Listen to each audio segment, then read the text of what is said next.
Hello, friends. Good afternoon. Welcome everyone back to the fourth day post lunch session. So, this is the last day of a 4-day event, Buddha Poornima, which is happening at Pyramid Valley International. Hope you all enjoyed the morning session, Patriji's music meditation. We also had Swarnamala Patriji's launch of the new program called Dhyanamritam. We also had the Brahmarshi conferring sessions. Now, let us go back to the wisdom sessions. And now, we are going to have Mr. Shreans Daga. Shreans Daga is Vice Chairman of Pyramid Valley International. He's from Mumbai and he learned meditation at a very young age. He was a little upset and facing tuberculosis as he lost his father in a young age. At that moment, he got introduced to the pyramid movement and Patriji. From those time onwards, almost since 20 years, he is with the mission and the vision of Patriji. We can say this Pyramid Valley is one of his dream projects too. Now, we are going to hear from Shreyans Daga about his journey and his inner thoughts. We are having Pradeep Anirudh, who is going to ask questions, and let us learn from Mr. Shreyans now. Namaskars to everyone. Welcome PMC. I'm your Pradeep Anirudh. My dear friends, there's a magical and mystical place called Pyramid Valley International in Bangalore where everyone has to visit and see the serenity that is present there. Around 5,000 people can meditate at a single time. Today, we have a man who is vice chairman for Pyramid Valley International who has reached an epitome in business world and also an epitome in spiritual world too. And he has been teaching how to live a quantum life to many people across the world. He is none other than Shreyans Daga. Welcome, sir. Thank you, Pradeep. Thank you so much for inviting me. It's my pleasure to be here. Thank you. Thank you. Sir, my first question to you: what is the role of quantum physics in creating a reality of a person?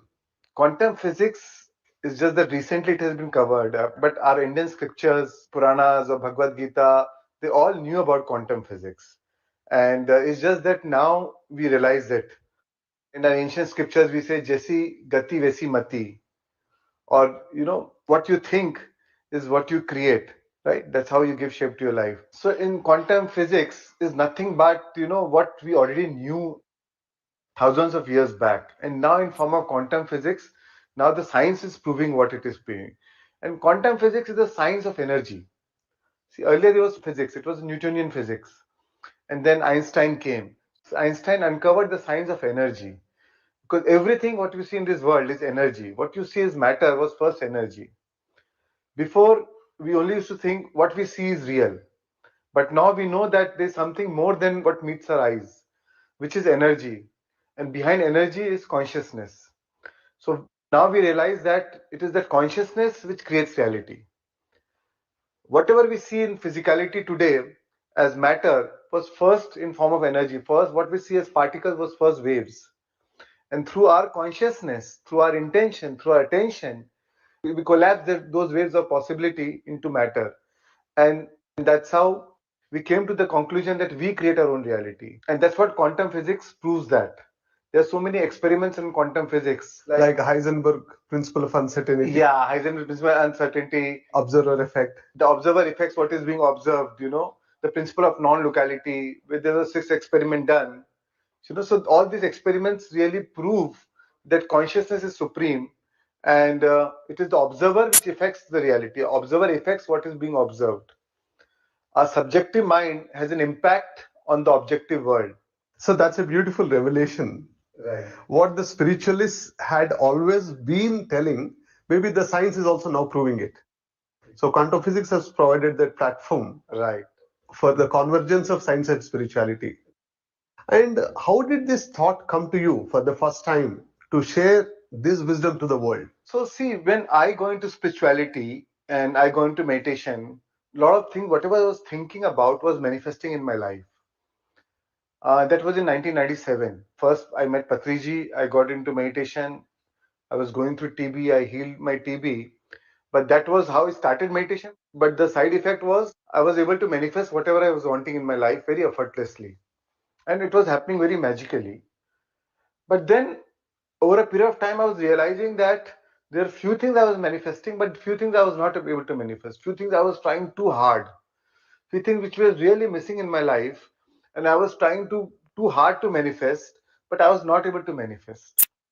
And then I realized that if spirituality is a science, if manifestation is a science, if consciousness really creates our own reality, then why is it that few things I am able to manifest and few things I am not able to manifest? So that answer, when I did research, I got it in quantum physics, and that's how I attended a workshop of Ramtha, JZ Knight in 2002, and that's how my interest grew into quantum physics, and then of course I studied a lot of spiritual scientists like Ramtha, Greg Braden, Bruce Lipton, Dr. Joe Dispenza, and many other quantum physicists. And then I got the exact answer. What is that missing piece which I was unable to understand or which I was unable to comprehend, which was missing, and why I was not able to manifest things in my life? And that answer I got through quantum physics. Wonderful, sir. Indeed, Ramdas' teachings are also very unique.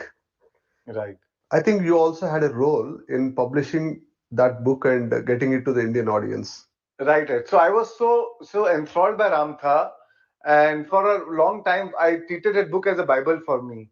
And then I took the publishing rights from them to publish that book in India, and yeah, but that's still a history. That was so nice. Indeed, the books that we have read, the Ramtha books, Right. we got it maybe through your efforts.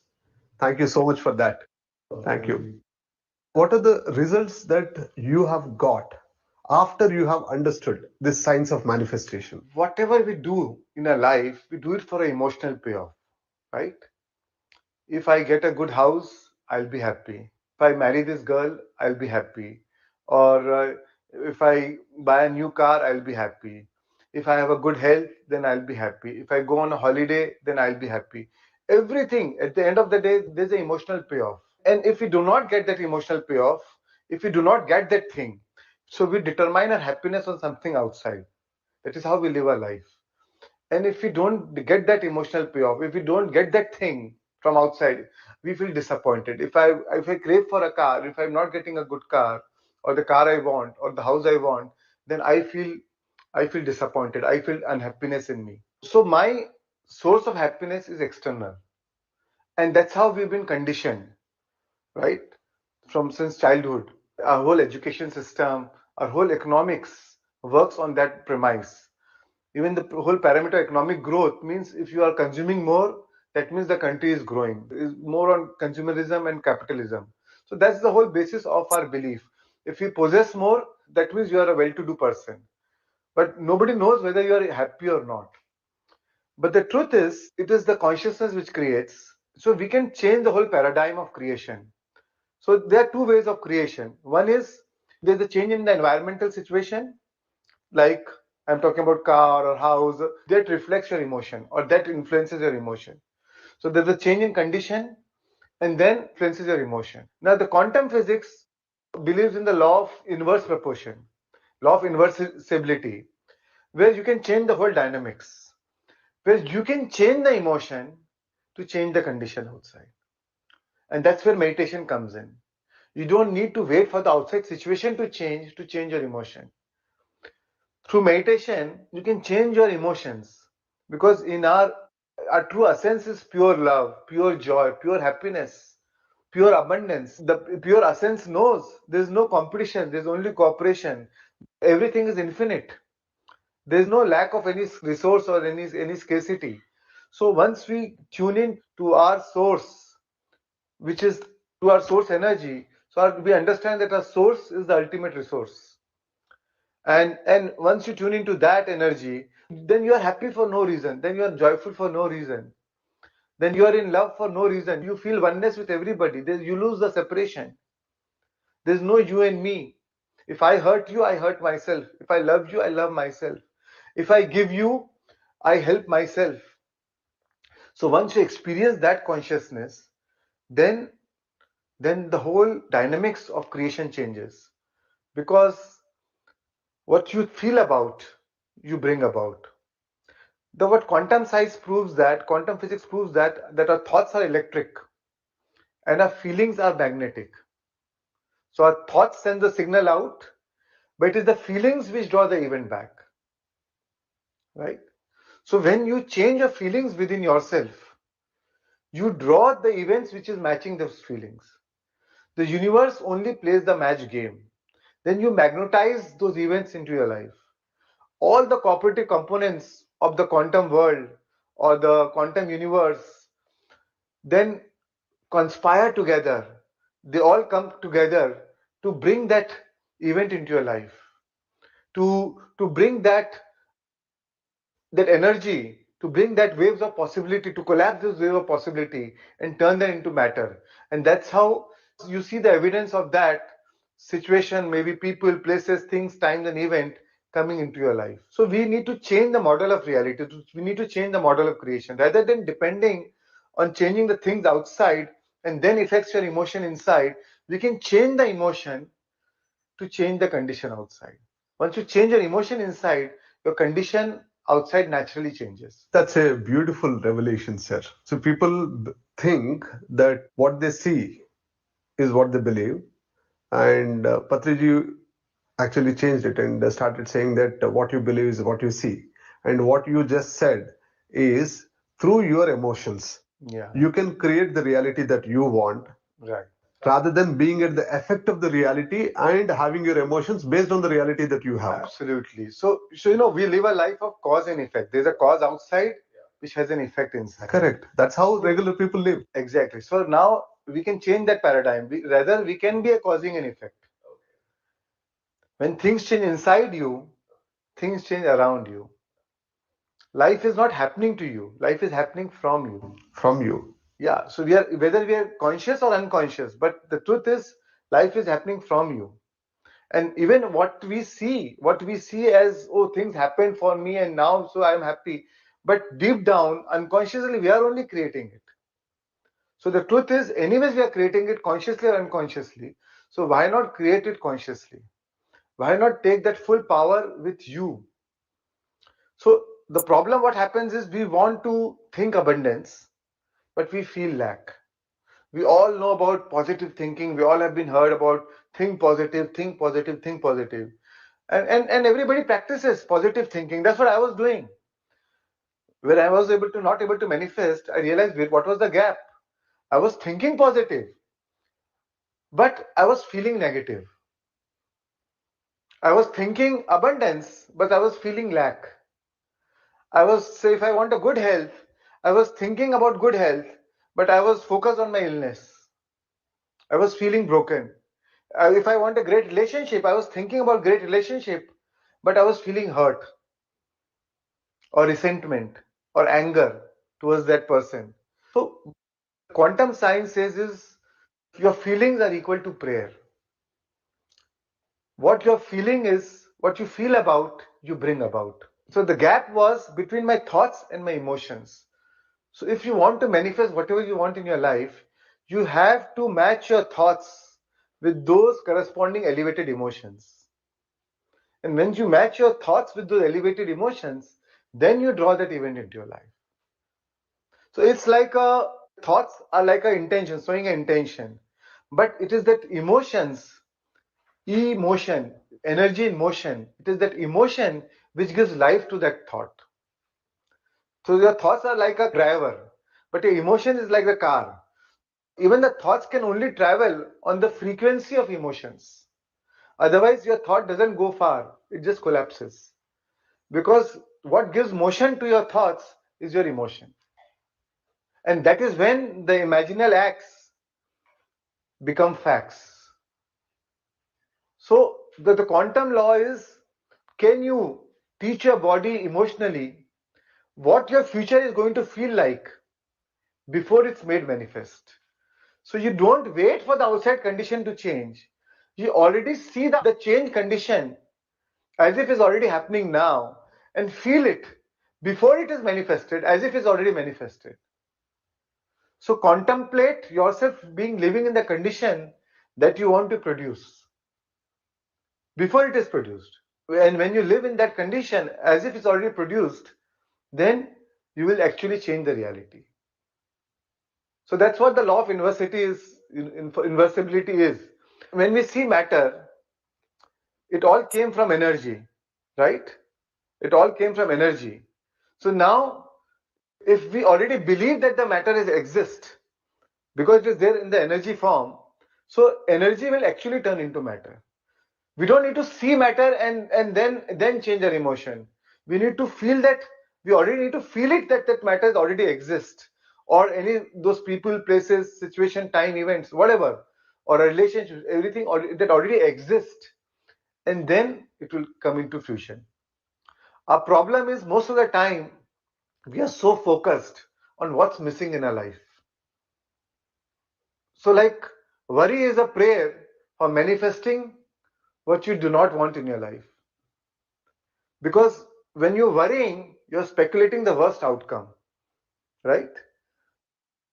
By speculating the worst outcome, by feeling the worst outcome, you're in a state of anxiety. By feeling the worst outcome, you're increasing the probability of that happening in your life.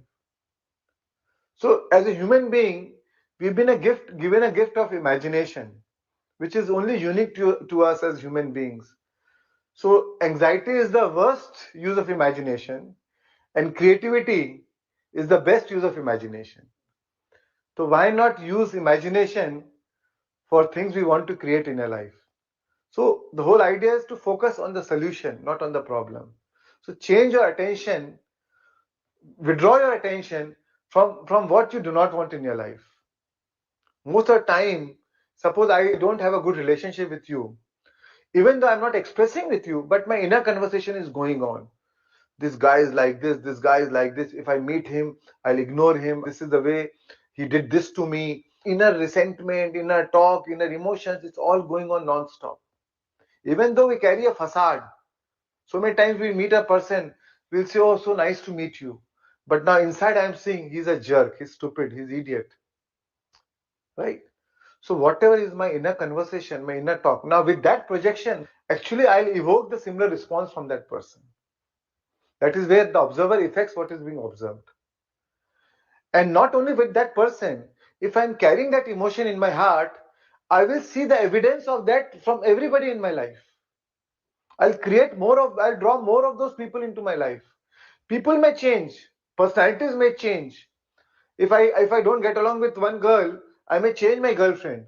But then I'll see the evidence in another girl, in another relationship. I may not be happy in Bombay, I may move to Delhi, but then I'll create the same environment in Delhi. The same thing gets repeated. Same thing, we repeat what we don't repair. The truth is, we all are in this world, we all actually face challenges in our life. So what we need to do is, with the help of meditation, with the help of consciousness, with the help of awareness, with the help of being aware of your subconscious thoughts, belief systems, patterns, we need to be aware that, is this emotion aligned with my future vision, or is it a memory of the past? So it's our choice.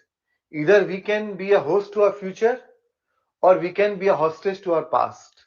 Beautiful, sir. And you're making some really powerful statements. So either we can be a host to our future or we can be a hostage to our past. That's a beautiful statement from you. Another beautiful statement was anxiety is the worst use of imagination and creativity is the best use of imagination. Right. These are some very power statements that people can connect with. So out of all the infinite possibilities that lie in front of us, Right.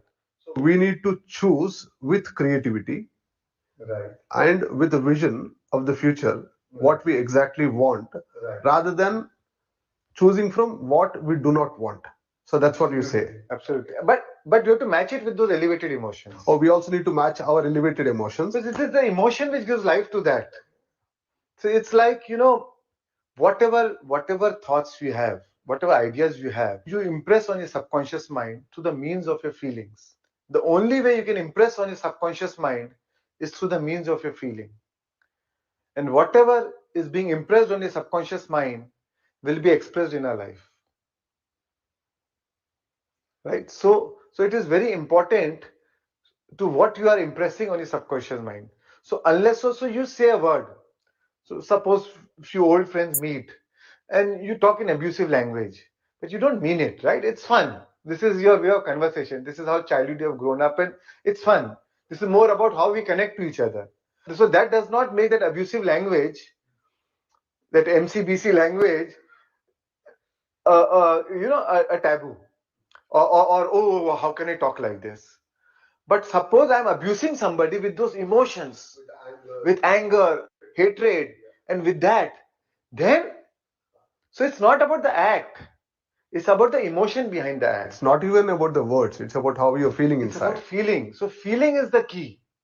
That's why I'm saying that feelings are equal to prayer. Whatever your feeling is, that means this is what you're praying for. What you feel about, you bring about in your life. Beautiful, sir. Sir, you told about elevated emotions. One has to be in elevated emotions. How to achieve this brain and heart coherence? How to match these thoughts and feelings together to bring about the reality that we want? How to practically get into that matching vibration? Nice question. So that's where meditation plays a very important role. Meditation and creative visualization. So what do you do in meditation? When you observe your breath, when you do anapanasati meditation, we can also call it brain coherence. Once you observe your breath, you drop your identity. Your mind becomes empty, and your mind becomes empty, you drop your identity. You're no more Pradeep. You're no more Shreans. You drop your identity. You drop your personality self, and then you go into the alpha state, theta state. You go into a subconscious state, right? So once you drop your identity, you're no more obsessed by a current situation, because now you are no more that person, right?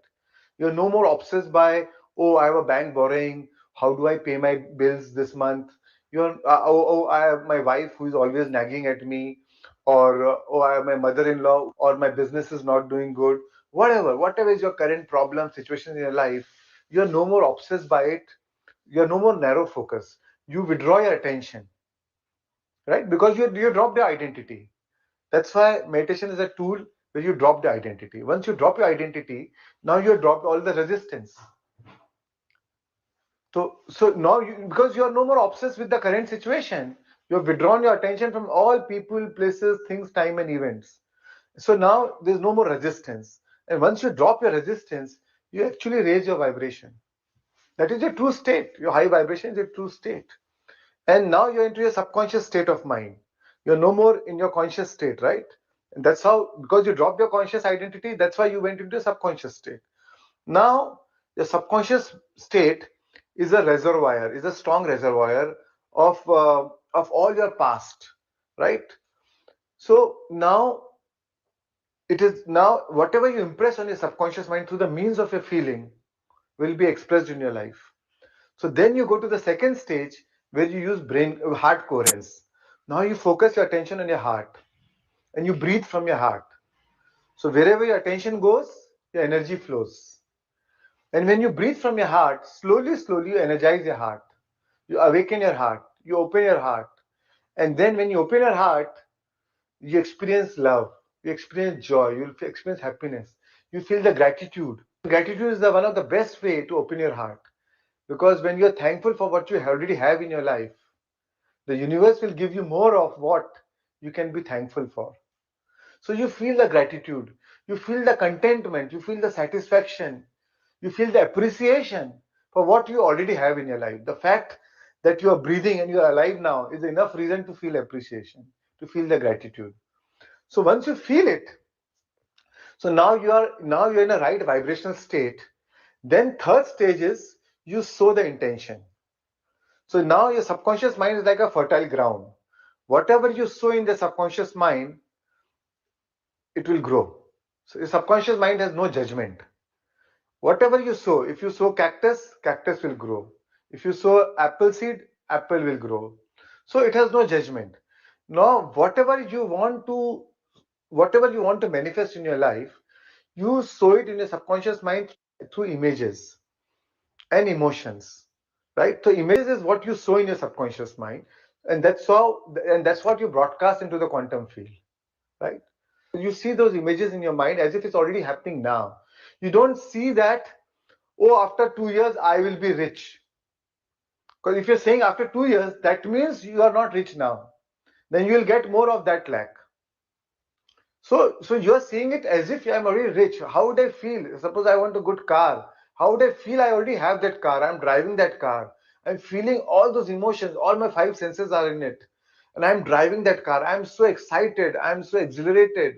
I'm so thrilled by driving this car. So I feel those emotions. The only way you can impress your subconscious mind is through those feelings, right? And when you feel it, your subconscious mind now now believes it to be true, and now it will do whatever it is in its power.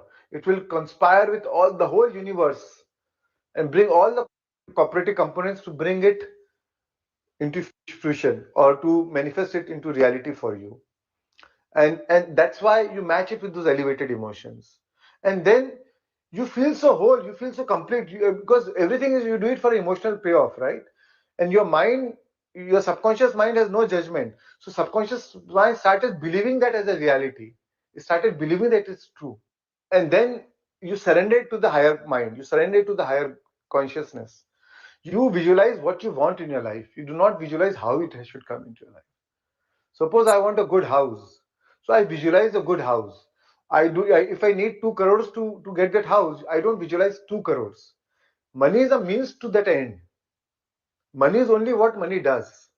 So I visualize what I actually want. If I want a good house, then I visualize a good house. Maybe my father-in-law will give me a good house. So I don't really need to work hard. That is a technology of working of where we don't need to work hard. We need to work smartly. And then when you get up from that, and then you surrender, and then again end with gratitude as if you already have what you wanted in your life. Because gratitude is the ultimate state of receivership. When you feel the gratitude, it's like a handshake to the universe that you already given me. And then you get up, you act as if you already have it. So you act as if that the universe is rigged in your favor. You contemplate yourself by as if that you're surrounded by the situation which you wanted to produce, as if you already have it. And that's how you move into your life. So what happens is you have changed your state of being. Most of the time we are focused on doing, right? So but if you're doing from the wrong state of being, you're going to manifest what is matching from that state of being. So my idea is, why don't you change your state of being? Focus first on your state of being. When you are surrounded by challenging situations, withdraw your attention from that. Take time to meditate for 10 minutes, 15 minutes, 20 minutes. And through this meditation, through this technology, change your state of being. Once you change your state of being, then do what you want to do. Because your soul does not care what you do for your living. Nor will you care when you vacate your body. What your soul cares is your state of being while you're doing what you're doing. The journey is more important than the destination. So once you change the whole paradigm of being in the right state, being in the right emotion, then you live a life of effortless ease. Then you don't have to work hard. Then you work smart. Because then you're conspiring with then the whole universe is working for you. The whole cosmic forces are working for you. And then you will see more of that evidence coming into your life. Because that is your vibrational output to the universe. And whatever is your vibrational output, you'll see that into your life. Because your vibration always precedes manifestation. Before anything is manifested, it was first vibration. So your vibration precedes manifestation. So don't be, most of the time, when we talk about manifestation, we get very obsessed by the physical manifestation. And my message is, don't be obsessed by physical manifestation. Be obsessed by emotional manifestation. Because the only way you can physically manifest is through emotion, first emotional manifestation. So why not focus on emotional manifestation? And for emotional manifestation, there's no competition. There's no rush. There's no lack. Because through the imagination, you can create whatever you want in your life. If I am sitting in Bombay, in the moment I can be in New York and having a food in a restaurant in New York. Because your imagination transcends time and space. For imagination, it is beyond time and space. Our physical body, we have time and space. Like Einstein said, time and space are not the modes in which we live, but in the modes in which we think. So this is the beauty, this is a faculty only human beings have. So you can use your imagination to your advantage of what you want in your life and feel it. And your mind, and the beauty is your mind does not know the difference whether you're imagining the event or it is actually happening in your life. So like when you go for a movie, you see some sad event, some sad scenes in the movie, you actually start crying. Right? Your body just reacts. Body does not know whether it is just a movie or it is actually happening in your life. So that way you can actually fool it. You can fool your body to feel it, to imagine it as if it's already happening. And the body actually starts believing it. When the body believes it, it will sponsor the corresponding emotion. And that is the technology of manifestation. The moment you can sponsor that emotion to match your intention, to match your visualization, to match your imagination, your job is done. Then the manifestation will follow. So everything is a miracle until it becomes a technology, right? Earlier, before we could fly, flying was a miracle. How could a human being be in the air? Before there was a mobile phone, how could we talk with each other without any wire connected, without wireless, wirelessly? How can we talk? Now it's a technology. We don't even think. We think it's a part of life. So again, manifestations are technology. If we can change this paradigm and focus on your state of being and focus on your feelings and transcend your feelings and adopt this technology of manifestation, then it's normal. You can manifest anything in your life. You have really simplified the science of manifestation, sir. It is such an awesome explanation that you have given today. Thank you so much for that. Right now, I want to ask you, Pyramid Valley International is such a beautiful, magnificent, wonderful, awesome place. Maybe, I'm running short of adjectives to describe it. It is such a serene and good place. So, what was your role in bringing Pyramid Valley International to this stage? I feel I don't have any role. Honestly. Honestly, I feel I don't have any role. When Patri sir showed that land really inspired me. Patri sir's vision inspired me. And when I saw that land, that same night I had a vision that we are building the Asia's largest pyramid here. And it will not be a pyramid, it will be a monument. If somebody comes to India to watch Taj Mahal, the vision is they should come to India to visit Pyramid Valley. So that was that vision. And that vision was so alive in my mind that I felt it that it's already there. I never felt it is going to happen. I always felt it that it's already there. And every time you go back, I mean, I live in Bombay, that place is Bangalore. I would go back to Bombay, and sometimes I get caught in my three-dimensional reality. Oh, my business is not doing, my work is not doing good. How will I get money? Where will I put in money? I will fly back to Pyramid Valley, and the moment I am on that land, again it will inspire. It will keep that dream alive in my mind. And when I started doing that, I actually, and of course, I found the right team of people and the trustees, and together with the whole PSS movement, we started getting donations, and then my business started doing good. Money is an energy, right? So the energy wants to go where it is meant to be. If you are honest, if you are sincere, then even the money will come through you. Because I'm not asking for money for me. It is my dream which is alive, and now I'm doing my routine businesses. But the universe knows that if I give this person money, then he will put that money in Pyramid Valley. And so a lot of times I started making abnormal gains in my business. I know it was not my hard work. And I wonder, I thought of 1 crore, I started getting 5 crores. I made 5 crores in that deal. And I'm wondering how this is happening. But the more I felt it, the more I gained that kind of profits, I realized I felt more responsibility. I realized that this is not my money. I'm only the custodian. of this wealth, and this is to be channeled for the Pyramid Valley. And it is the Pyramid Valley, it is a pyramid which manifested this wealth for its own. So honestly, for its own purpose, through me, I was only the medium. So I don't really felt that I felt I made any role. It was its own destiny of the pyramid and the Pyramid Valley to come, and Patri sir's energy and his vision. I see your humbleness in this, and also maybe it is truth. Sir, you've been associated with Patriji for so many years. Right. How has been your experience with Brahmarshi Pitamaha Patriji, who is the founder for Worldwide Pyramid Spiritual Societies movement and has taken an aim to make every person in the world as a meditator and a vegetarian? So see, the beauty of Patri sir, which I find is, he walked the talk. First thing, he's teaching the highest truth. There's no nonsense. There's no if and buts. Truth is truth. There are no different shades of truth. For him, truth is truth. He tells it straight. He tells it straightforward. He doesn't keep any facade, whether you like it or you don't like it, whether you're a poor or a pauper or a prime minister. For him, the truth is same for everybody. And not only with Patri sir, I've been associated with so many spiritual masters. But sometimes when I got too close to other spiritual masters, somewhere I got disillusioned. And with Patri sir, the more I got close to him, the more I fall in love with him because of his simplicity. Because of his simplicity, because of his being such an extraordinary master, he displays so much ordinariness. So I believe that being ordinary is extraordinary. Simplicity is the ultimate sophistication.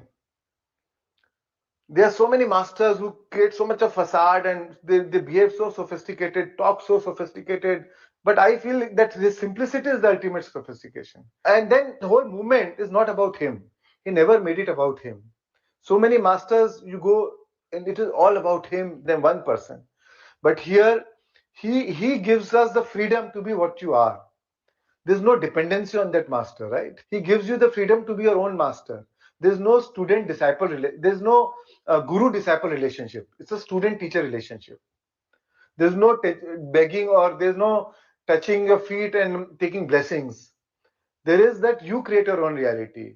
Take back the power to yourself. So even though we respect him, we love him, but we are not dependent on him for our spiritual growth. He gives us so many books, he will give us so many guidance. He tell us that you must invite this master, like how we started Global Festival Spiritual Scientist. So he said we have to learn from everybody. Every flower has its own fragrance. Every master has his own way of expression. It may be same truth, but they may express in a different way. So we have to learn from everybody. So that kind of freedom only, I mean, it's unique that he has given us that freedom. And that's why the moment we have seen so many masters, we have seen so many masters evolving on their own, in their own right. Every time we speak to him, he comes up with new knowledge, new guidance, new awareness. So, and sometimes even with just his presence, with his presence sitting next to him and meditating, or when he's taking his class, just sitting in the presence, you feel so exhilarated, so overwhelmed. And every time I go from him, I go and meet him and then go back to my life, I feel so humbled. I take the quality of humility from him. A little bit knowledge, a little bit book we read, we feel so empowered. And sometimes we get develop the spiritual arrogance, right? Because clarity gives power, spirituality gives power. So we develop judgments around people. But when I meet him, he judges nobody. Cooking with love is the highest form of spirituality. So that is his beauty. When every time I meet him, I feel so, I take that virtue of being ordinary is extraordinary. Humility is true power. So these are the virtues which again imbibe in me, and I carry that in my day-to-day life. That's so nice to hear, sir. On the eve of 30-year celebration of Pyramid Spiritual Societies movement this year, so what is your message to the world? So my message is, friends, meditation is an awesome tool. It is a great tool for changing your life, transforming your life, for changing the world around you, for manifestation, for creating what you want to create in your life. So, and it's such a simple, easy tool. Nobody has brought in as simple as Brahmarshi Patriji. just simple technique of observing your breath, being with your breath, can transform your life. And I see, I'm not saying from the theoretical understanding. I'm saying it from my own transformation, from my practical experience. So I think this is the best gift you can give to yourself and to others. So please embrace meditation. When you change yourself, you change the world. When you change the way you look at things, the things you look at change. Thank you. Wonderful, sir. Thank you so much, Shreans Daga, sir, for being with us and sharing your thoughts today. Thank you. Thank you. So, my dear friends, we have seen the thoughts of Shreans Daga, sir, today. Let's all embrace meditation more and more. Let's also know the science of manifestation through an understanding of quantum physics and manifest the reality that we always intended to. Your Pradeep Anirudh signing off for today. Thank you so much.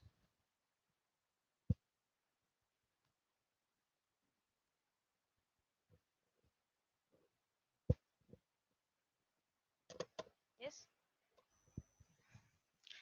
Thank you, Pradeep. It was a very good session. We were happy that you were asking everything about the thoughts, the manifestation. Yes, as he said, this beautiful serene pyramid valley at Bangalore is one of the manifestations.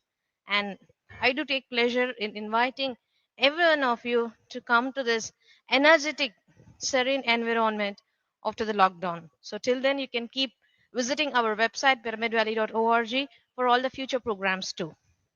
So now we are going to have another wonderful session. So next ಇವಾಗ ನಾವು ಕನ್ನಡದಲ್ಲಿ ಗುರುದೇವೋ ಭವ ಅಂತ ಒಂದು ಪ್ರೋಗ್ರಾಮ್ನ ನಾವು 2 ದಿನದಿಂದ ನೋಡ್ತಿದೀವಿ. So ಮೊದಲನೇ ದಿನ ನಮಗೆ ವೀರೇಂದ್ರ ಹೆಗಡೆ ಅವರಿಂದ ಒಂದು ಪ್ರೋಗ್ರಾಮ್ ನಡೆದಿತ್ತು. ನೆಕ್ಸ್ಟ್ ನಮಗೆ ಹೊರನಾಡು ಭೀಮೇಶ್ವರ್ ಜೋಶಿ ಅವರ ಒಂದು ಪ್ರೋಗ್ರಾಮು. ಇವಾಗ ಉಡುಪಿ ಸ್ವಾಮೀಜಿ ಅವರ ಒಂದು ಪ್ರೋಗ್ರಾಮ್ನ ನಾವು ನೋಡ್ಬೇಕಾಗುತ್ತೆ. ನಮ್ಮ ಸುಮಂಗಳ ಮೇಡಮ್ ಅವರು ಎಷ್ಟೋ ಒಂದು ಪ್ರೀತಿಯಿಂದ ಅವರ ಹತ್ರ ಅಪಾಯಿಂಟ್ಮೆಂಟ್ ಎಲ್ಲ ತಗೊಳ್ಳಿ ಇಂಥ ಒಂದು ಪ್ರೋಗ್ರಾಮ್ನ ಮಾಡಿಸಿದ್ದಾರೆ. ಸೊ ಇವಾಗ ನಾವು ಇನ್ನೊಂದು ಒಬ್ಬ ಗುರುಜಿಯ ಬಗ್ಗೆ ತಿಳ್ಕೊಳ್ಳೋಣ.